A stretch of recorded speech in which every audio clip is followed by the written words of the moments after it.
चलो जी, थोड़ा सा आगे बढ़ते हैं, न्यूमेरिकल्स ग्राफ पर थोड़ा सा डिस्कस करेंगे, है ना। अब देखो, हमें ये 3 dt ग्राफ दे रखे हैं, हमसे पूछ रहे स्लोएस्ट कौन है, ठीक है। याद रखना dt का जो स्लोप होता है, स्लोप वो हमें क्या देता है, वेलोसिटी देता है। मुझे बताओ सबसे स्लो कौन होगा, d सबसे स्लो है। ये जो d दिख रहा है ना, d ये सबसे स्लो है। क्यों है ये स्लो? सोचो स्लो क्यों है, क्योंकि ये कम डिस्टेंस कवर कर रहा है, इसका कम स्लोप है। और सबसे फास्ट है ये a, याद रखना है इस बात को। a क्या है, फास्ट, और d क्या है, स्लोएस्ट, ठीक है। ये देखना ज़रा, ये हमें दे रखा है ग्राफ, 3 लोग हैं ए बी सी, ABC 3 लोग हैं, और हमें इसमें क्या डिस्कस करना है, हमें इसमें डिस्कस करना है which of these are travelling fastest. सबसे फास्ट कौन ट्रैवल कर रहा है, जो सबसे ऊपर की तरफ तुम्हें दिखेगा वो सबसे फास्ट चल रहा है। इनके ना एंगल्स या तो सोच लिया करो, जिसका एंगल ज़्यादा होगा वो सबसे फास्ट चलेगा, जिसका एंगल सबसे बड़ा दिखेगा ना तुम्हें, या जो सबसे ऊपर दिखेगा, सबसे आसान तो ये होता है जो सबसे ऊपर दिखेगा वो सबसे तेज़ चलेगा। ये जो B है ना, B, ये देखो ये B क्या है, सबसे ज़्यादा एंगल बना रहा है, इसका स्लोप सबसे ज़्यादा है, तो B सबसे तेज़ है। सबसे तेज़ कौन है, जो सबसे ऊपर है, ठीक है। तो B फास्टेस्ट है। क्या ऐसा कोई पॉइंट है जहाँ पर ये तीनों मीट करते हों? ऐसा तो कोई जगह नहीं है, एक बार में सिर्फ 2 ही बंदे मीट कर रहे हैं, ध्यान से देखो तो, या तो B और ये मीट कर रहे हैं, ये दोनों, तीनों तो कहीं मीट नहीं कर रहे। तीनों मीट कर रहे होते तो कहीं ऐसा सा बन रहा होता जहाँ ये तीनों ही मिलते हुए नज़र आते हैं। ऐसा कोई पॉइंट नहीं दिख रहा है, इसका मतलब ये तीनों मीट नहीं करते, ठीक है। और C ने कितना डिस्टेंस चला है जब B A को क्रॉस कर जाता है। B A को कहाँ क्रॉस कर रहा है बताओ, B ये है, A ये है, ये B है और ये A है। B और A को क्रॉस कहाँ कर रहा है, ये B और A कहाँ क्रॉस कर रहे हैं, इस पॉइंट पर, इस पॉइंट पर ही तो क्रॉस कर रहे हैं। इसके बाद C कितनी दूरी चल रहा है, इस टाइम के बाद C कितनी दूरी चल रहा है, हमें ये निकालना है। समझ गए मेरी बात? जब B A को क्रॉस कर लेता है तो उसके बाद देखो ये पॉइंट पता चल गया ना, उसके बाद क्या है, C कितना दूरी चल रहा है ये हमें निकालना है ना। तो कितना दूरी चला है, देखो ये यहाँ पर था और इससे ये कहाँ तक पहुँचा, यहाँ तक पहुँचा, ठीक है। पहले ये कहाँ था, यहाँ पर, और अब ये C कहाँ है, C ने यहाँ पर था और अब कहाँ है, यहाँ पर है। इनके बीच की दूरी निकाल लेंगे हम लोग। पहले ये इस पॉइंट पर था, ये पॉइंट क्या होगा, थोड़ा सा दिमाग लगाओ, ये पॉइंट क्या होगा, थोड़ा सा सोचना पड़ेगा। ये 4 है, ये 8 है, तो ये क्या होगा, 4 के बाद ये होगा 5 6 7 8, है ना। तो ये वाला पॉइंट क्या होगा, मुझे एक बात बताओ, मुझे बताओ ये क्या होगा, 5, ये क्या होगा 6, ये क्या होगा 7 और ये 8। 6 और 7 के बीचों बीच ये क्या होगा, 6.5 डिस्टेंस पर ये अभी था, है ना। और अब ये जो C है ये किस पॉइंट पर है, अब C इस पर है, इस पर का क्या मतलब है, 12.5, 6.5 से 12.5 के बीच की हमें फिर दूरी सोचनी पड़ेगी। दोनों डिस्टेंसेस को हम माइनस कर देंगे और तब हम दूरी सोचेंगे। ऐसे ही B ने कितना डिस्टेंस ट्रैवल करा है जब B C को क्रॉस करती है। B और C कहाँ क्रॉस कर रहे हैं, पहले मैं सब क्लियर कर देती हूँ। बताओ B और C कहाँ क्रॉस कर रहे हैं, B और C, B ये है, C ये है, ये क्रॉस कर रहे हैं यहाँ पर। कह रहे हैं इसके बाद B ने कितनी दूरी चली है, इसके बाद देखो B यहाँ पर है और यहाँ पर है। बस दोनों के डिस्टेंसेस सोच लो। यहाँ पर क्या है 4 और यहाँ पर डिस्टेंस क्या है 13। 4 और 13 के बीच में वो कितनी दूरी चला होगा ये सोच लो। समझ गए मेरी बात, समझ गया ना। ये वाला क्वेश्चन और देखना ज़रा। एक ड्राइवर है जो कि 52 किलोमीटर पर आवर से चल रहा है। 52 किलोमीटर पर आवर क्या है इसका, U, मीटर पर सेकंड में तो करना आता होगा ना, 5/18। ब्रेक लगाए, 5 सेकंड में रुक गया, 5 सेकंड में रुक गया, टाइम है 5 सेकंड, रुक गया मतलब V0 है। ये तो पहले ड्राइवर की कहानी। एक और ड्राइवर है, वो पता है 34 से चल रहा है, 34 × 5/18। इसने भी ब्रेक लगाया है और ये 10 सेकंड में रुक गया है। कितने सेकंड में रुक गया, 10 सेकंड में ये रुक गया है, ठीक है। तो पूछ रहे किसने ज़्यादा डिस्टेंस चला है, किसने ज़्यादा डिस्टेंस चला है ये हम निकाल लेंगे। दोनों का S कैलकुलेट करेंगे और देख लेंगे कौन सा ज़्यादा है। ये तो ईजी काम है। बताओ कौन सा फॉर्मूला लगाओगे, 2AS = V² - U² लगा देना। पहले ही A निकाल देना, V पता है, U पता है, T पता है, A निकल जाएगा, ठीक है। दोनों का डिस्टेंस निकाल लेना, देख लेना किसका ज़्यादा है। और उसके अलावा हमें इसका ग्राफ भी प्लॉट करना है। तो देखो ग्राफ कैसे प्लॉट करते हैं हम लोग। ये हमारा ग्राफ है, 52 किलोमीटर पर आवर था, ये रहा 52 किलोमीटर पर आवर, है ना, शुरुआत में। और बाद में 5 सेकंड के अंदर वो रुक गया। तो यहाँ पर ऐसे u क्या था, पहले 34 पर था और अब देखो क्या हुआ है, अब वो भी रुक गया है 10 सेकंड के अंदर। देख रहे हो कैसे ग्राफ प्लॉट करा है। ये 52 किलोमीटर पर आवर था, 5 सेकंड के अंदर रुक गया। ये 34 किलोमीटर पर आवर था, 10 सेकंड के अंदर रुक गया। दोनों के हमने ग्राफ ड्रॉ कर लिए और दोनों का हम ये भी सोच लेंगे कि दोनों ने किसने डिस्टेंस ज़्यादा कवर करा है। ठीक है, दोनों का पहले हम डिस्टेंस निकाल लेंगे और फिर सोच लेंगे कि किसका डिस्टेंस अपना ज़्यादा है। याद रखना इन्होंने डिस्टेंस कैसे निकाला है, एरिया करके। तुम्हें पता है वीटी का जो एरिया होता है, वेलोसिटी टाइम ग्राफ का एरिया डिस्टेंस देता है। हम फॉर्मूला भी लगा सकते हैं, फॉर्मूला कौन सा है ना अपना, हम फॉर्मूला भी यूज़ कर सकते हैं। ठीक है, डिस्टेंस किसी भी तरीके से निकाल लो और फिर देख लो कौन सा डिस्टेंस अपना ज़्यादा आ रहा है। ठीक है, ये क्वेश्चन और है, how far the car travel in first 4 second shade the area. ये हमें ग्राफ सा दे रखा है, स्पीड टाइम ग्राफ हमें ये दे रखा है। ठीक है, हमें क्या निकालना है, distance travelled in first 4 second. First 4 second में इसने कितना डिस्टेंस कवर करा है बताओ। स्पीड टाइम ग्राफ है, स्पीड टाइम में डिस्टेंस कैसे निकालोगे, एरिया करके। स्पीड टाइम का जो एरिया होता है वो क्या देता है, डिस्टेंस देता है। एरिया निकालेंगे हम लोग, है ना। एरिया ट्राइंगल मान लेंगे हम इसे। ट्राइंगल का एरिया क्या होता है, half into base into height. Base कितना है 4, हाइट कितना है 6, हाफ इंटू 4 इंटू 6। ठीक है, हाफ इंटू 4 इंटू 6 सॉल्व करा, हो गया बस। उसके बाद क्या करना है, किस में यूनिफॉर्म रहा है, यूनिफॉर्म इसमें रहा है सेम स्पीड से 6 से 10 के बीच में। सेकंड पार्ट पूछ रहे हैं ना किस में यूनिफॉर्म रहा है, तो 6 से 10 के बीच में वो यूनिफॉर्म रहा है। मुझे बताओ अगर distance time graph parallel to x axis बन जाए, dt ऐसा बने, तो ये कौन सा केस था, याद आ रहा है। dt ग्राफ अगर ऐसा बने तो ये ऑब्जेक्ट स्टेशनरी था, रुका हुआ। मैंने जब बहुत सारे ग्राफ्स हमने एक साथ डिस्कस करे तो उसमें था कि अगर dt ग्राफ ऐसा होता है इसका मतलब होता है कि ऑब्जेक्ट क्या होता है, ऑब्जेक्ट स्टेशनरी होता है। ऑब्जेक्ट क्या होता है, स्टेशनरी। ठीक है, अच्छा मुझे बताओ ये हमारा vt ग्राफ अगर ऐसा हो तो इसका मतलब uniform speed. Velocity time graph का कैसा बनेगा ग्राफ, अगर वो एक्सेलरेटेड है, एक्सेलरेटेड मोशन में vt ग्राफ कैसा बनेगा, dt ग्राफ ऐसा कर्व्ड, याद आ रहा है ना, कर्व्ड बनता है, कर्व्ड ग्राफ बनता है। और मुझे बताओ vt ग्राफ यूनिफॉर्म का vt कैसा बनता है, ये सारे रट लेना। vt का पता है यूनिफॉर्म के लिए vt कैसा बनता है, कैसा, ऐसा। यूनिफॉर्म के लिए vt ऐसा बनता है ना, बन गया ऐसा। और यूनिफॉर्म एक्सेलरेशन में स्पीड टाइम कैसा बनता है, स्पीड टाइम है ये रहा speed time vt। Non uniform है, नॉन यूनिफॉर्म मतलब एक्सेलरेटेड ना, नॉन यूनिफॉर्म मतलब एक्सेलरेटेड, मतलब उसकी क्या बढ़ रही है, स्पीड बढ़ रही है ना, वेलोसिटी बढ़ रही है, तो उसका ग्राफ कैसा बनेगा, कर्व्ड बनेगा। एक्सेलरेटेड में कैसा बनता है, कर्व्ड। और रिटार्डेशन में भी कर्व्ड ही बनता है लेकिन नीचे की तरफ, ऐसा कुछ नीचे की तरफ बन जाता है। ये ग्राफ थोड़े से ध्यान रखने पड़ेंगे हमको, है ना। ग्राफ कैसा बनता है, नीचे की तरफ।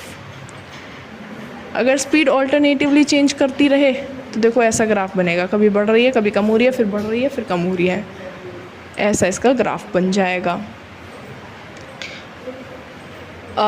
अच्छा देखो, वेलोसिटी टाइम ग्राफ हमें बनाना है। अगर वेलोसिटी उसकी इंक्रीज़ कर रही है, अगर vt वेलोसिटी टाइम बढ़ रहा है ना, वेलोसिटी बढ़ रही है तो vt ग्राफ कुछ ऐसा ही तो बनेगा। When the velocity increases in step wise बढ़ रही है तो स्टेप वाइज का ऐसा बन जाएगा, है ना। ये वाला ग्राफ खैर इतना इंपॉर्टेंट नहीं है। हमारे जो ग्राफ इंपॉर्टेंट थे वो याद है हमको, देखो ये हमने कुछ ग्राफ डिस्कस करे थे, जल्दी से इन्हें रिवाइज करते हैं। dt vt at सारे ग्राफ जल्दी से हम एक बार रिवाइज कर लेते हैं।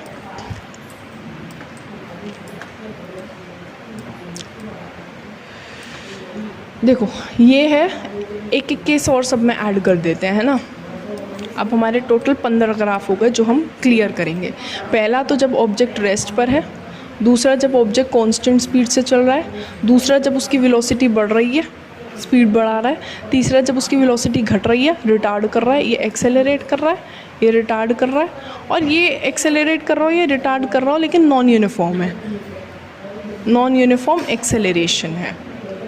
ये सारे ग्राफ एक बार हम जल्दी से क्लियर कर लेते हैं। ये सारे तो हम dt वाले डिस्कस करेंगे। dt और dt। ये सारे हम vt डिस्कस करेंगे, vt। और ये सारे हम एक्सेलरेशन टाइम डिस्कस करेंगे, at और at। ठीक है, मुझे बताओ अगर रेस्ट पर है तो dt ग्राफ ऐसा बनता है, याद आ रहा है? कांस्टेंट स्पीड से चलता है तो dt ग्राफ ऐसा बनता है, एक्सेलरेट करता है तो dt ऐसा बनता है, रिटार्ड करता है तो ऐसा बनता है। नॉन यूनिफॉर्म में भी कर्व्ड ही बनता है, ठीक है, थोड़ा ज़्यादा कर्व हो जाएगा। अगर रेस्ट पर है तो वेलोसिटी ज़ीरो है, ऐसा बन जाएगा। कांस्टेंट है तो वीटी ग्राफ ऐसा बन जाएगा, कांस्टेंट वेलोसिटी। एक्सेलरेट कर रहा है तो वीटी ग्राफ ऐसा बन जाएगा, रिटार्ड कर रहा है तो वीटी ग्राफ नीचे आता हुआ बन जाएगा। और अगर नॉन यूनिफॉर्म है ना तो वीटी ग्राफ कर्व्ड बनेगा। नॉन यूनिफॉर्म में तो कर्व्ड ही बनता है हर केस में, ठीक है। नॉन यूनिफॉर्म में फिर ग्राफ कैसा बनने लगता है? कर्व्ड बनने लगता है। अगर रेस्ट पर है तो एटी ग्राफ कैसा बनेगा? ऐसा। कांस्टेंट एक्सेलरेशन है तो ऐसा। वेलोसिटी बढ़ रही है तो ऐसा। वेलोसिटी बढ़ रही है ना, एक्सेलरेशन तो कांस्टेंट है। ये ग्राफ गड़बड़ बनाया है।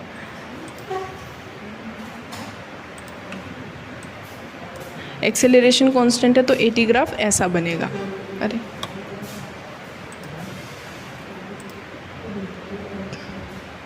कांस्टेंट एक्सेलरेशन में एटी ग्राफ ऐसा बनता है।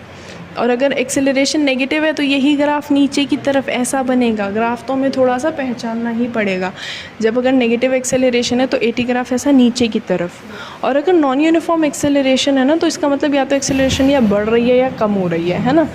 तो एक्सेलरेशन टाइम ग्राफ कुछ ऐसा बन जाएगा। ये सारे ग्राफ हम लोग बिल्कुल अच्छे से क्लियर कर लेंगे, ठीक है। चलो जी, कुछ न्यूमेरिकल्स और डिस्कस करेंगे, है ना। और कौन से फॉर्मूले पर बेस्ड होगा? तो स्पीड होता है डिस्टेंस अपॉन टाइम और वेलोसिटी होता है डिस्प्लेसमेंट अपॉन टाइम। इन फॉर्मूले पर बेस्ड हम क्वेश्चंस करेंगे। फर्स्ट क्वेश्चन देखना, ओडोमीटर। ओडोमीटर एक ऐसा डिवाइस होता है जो डिस्टेंस मेजर करता है, इसको याद रखना। ओडोमीटर क्या होता है? एक ऐसा डिवाइस जो डिस्टेंस मेजर करता है। ये पहले तो 2000 दिखा रहा था और अब ये 2400 दिखा रहा है। मतलब दूरी कितनी चली है हमने 400 किलोमीटर चला है। हमने कितना चला है? 400 किलोमीटर, ठीक है। 2000 शुरुआत में था, 2400 दिखा रहा है। इसका मतलब कितनी दूरी चली है? 2400। ओडोमीटर देखा होगा ना, आगे लगा होता है एक ऐसा डिवाइस जो दिखाता है, एक तो स्पीड दिखाता है और एक दिखाता है डिस्टेंस की कितनी दूरी चली है। तो पहले 2000 चल चुके थे और अब 2400 चल चुके हैं। तो पक्का समझ गए कि दूरी कितनी चली हमने? 400। और टाइम कितना लगा है हमें? 8 घंटे। हमें क्या निकालना है? स्पीड क्या होता है? डिस्टेंस अपॉन टाइम, यानी 400 अपॉन 8, यानी कि कितना आएगा? 50। ये तो आया है किलोमीटर पर आवर में, क्योंकि ये हमने किलोमीटर में लिया था, ये आवर में। अब मुझे बताओ मीटर पर सेकंड में कैसे लोगे? 50 × 5/18। क्या करोगे? 50 × 5/18। तो ये मीटर पर सेकंड में भी कन्वर्ट हो जाएगा इस तरीके से। समझ गए ना? देखना ज़रा कैसे सॉल्व करेंगे हम इसे। हमने पहले तो डिस्टेंस निकाल लिया, दोनों को माइनस करके 400 और फिर उसे टाइम से डिवाइड कर दिया। मीटर पर सेकंड में तो करना आता ही है तुम्हें, 5/18 कर दो। बस क्या कर दो? 5/18। ये और देखो ज़रा। अच्छा ये बात ध्यान रखना, एक बंदा है वो 20 किलोमीटर पर आवर से जा रहा है और 40 किलोमीटर पर आवर से आ रहा है। तो एवरेज स्पीड और एवरेज वेलोसिटी ऐसे केस में हमें निकालनी होती है। एवरेज स्पीड और एवरेज वेलोसिटी हमें क्या करनी होती है? कैलकुलेट। तो मैं तुम्हें इसका डायरेक्ट फॉर्मूला बता देती हूँ। जो एवरेज स्पीड है वो हम कैसे निकाल सकते हैं? एवरेज स्पीड होगी 2xy upon x + y। Direct formula रट लो, बाकी हम कंसेप्ट से भी करेंगे। और ऐसे केस में एवरेज वेलोसिटी होगी 0। क्यों भैया 0 क्यों होगी? गया है और आया है। गया किससे? 20 से। आया किससे? 40 से। तो एवरेज वेलोसिटी क्या हो गई? 0। और एवरेज स्पीड क्या हो गई? 2xy upon x + y। ठीक है, ज़रा रख के देखते हैं। 2x मतलब जाती हुई स्पीड, y मतलब आती हुई स्पीड। तो 20 + 40, 2 × 2 = 4, 4 × 4 = 16, 0 0। और ये क्या आएगा? 60। 0 से 0 गया, ये आ गया 80/3। कितना आ गया अपने पास? 80/3। किस में आया है? किलोमीटर पर आवर में आया। और एवरेज वेलोसिटी तो 0, जब जाकर वहीं वापस आया तो एवरेज वेलोसिटी क्या होगी? एवरेज वेलोसिटी भाई 0 हो जाएगी, ठीक है। तो डायरेक्ट फॉर्मूला वैसे तो रट लेना 2xy upon x plus Y, लेकिन वैसे सॉल्व अगर तुम्हारा करने का मन करे कि नहीं हम डायरेक्ट फॉर्मूला नहीं यूज़ करेंगे, तो ये देखो हमने मान लिया जाता हुआ डिस्टेंस x था, आता हुआ डिस्टेंस x था, ठीक है। तो टोटल डिस्टेंस क्या हो गया x प्लस एक्स 2x। मुझे बताओ जाते हुए स्पीड क्या था, डिस्टेंस मान लिया x और आते हुए भी डिस्टेंस मान लिया x, तो डिस्टेंस कितना हो गया 2x। और जाते हुए स्पीड क्या थी, जाते हुए जो स्पीड थी वो थी 20 और आते हुए स्पीड कितनी है, स्पीड है 40। इसमें स्पीड कितनी है 40। तो पहले तो हमने इससे स्पीड और डिस्टेंस, हमें पता है स्पीड क्या होता है डिस्टेंस अपॉन टाइम, तो टाइम क्या होगा डिस्टेंस अपॉन स्पीड। तो इसका टाइम क्या होगा 40 अपॉन एक्स, जब इसका टाइम क्या होगा 20 अपॉन, इसमें तो क्या होगा बताओ 40 अपॉन एक्स, इसमें क्या होगा 20 अपॉन एक्स। समझ रहे हो ना, देखो जाते हुए डिस्टेंस माना x, स्पीड थी 40 तो टाइम कितना लगा 40 अपॉन एक्स, आते हुए डिस्टेंस था x, स्पीड थी 20 तो टाइम कितना लगा 20 अपॉन एक्स। मुझे बताओ टोटल टाइम कितना लग गया, टोटल टाइम लग गया 20 upon x plus 40 upon x. Total time हम ऐसे ही तो निकालेंगे। एक सेकेंड गड़बड़ हो रहा है भाई, गड़बड़ क्या हो रहा है, डिस्टेंस x से स्पीड, ये हमने उल्टा करा है बिल्कुल। डिस्टेंस कितना है x और स्पीड कितना है 40, सारा गड़बड़ हो गया है। तो एक सेकेंड दोबारा देखो, गया है x, आया है x, जाते हुए स्पीड कितनी थी 20, आते हुए स्पीड कितनी है 40, आते हुए जो स्पीड है वो कितनी है, गया x आया x, इसमें स्पीड कितनी है, जाते हुए है 20 और आते हुए है 40, स्पीड कितनी है 40। टाइम कैसे निकालते हैं, distance upon speed, distance upon speed यानी कि x अपॉन 20 और इसका टाइम कितना होगा x अपॉन 40। दोनों केसेस का हम पहले टाइम निकाल लेंगे और हमारा जो जो हमारा टोटल टाइम होगा वो कितना होगा, टोटल टाइम होगा x upon 20 plus x upon 40।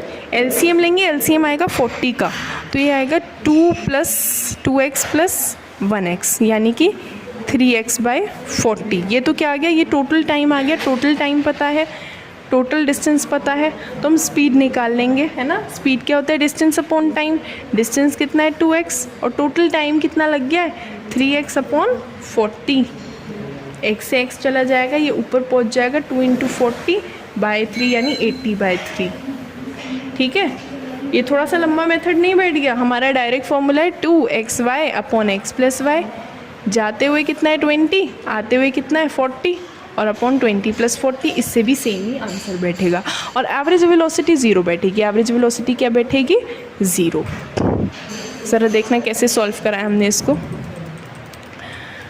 जाते हुए का डिस्टेंस x माना, आते हुए का डिस्टेंस x माना, टोटल टाइम निकाला और फिर क्या करा, total distance upon total time कर दिया। बस इतनी सी बात है।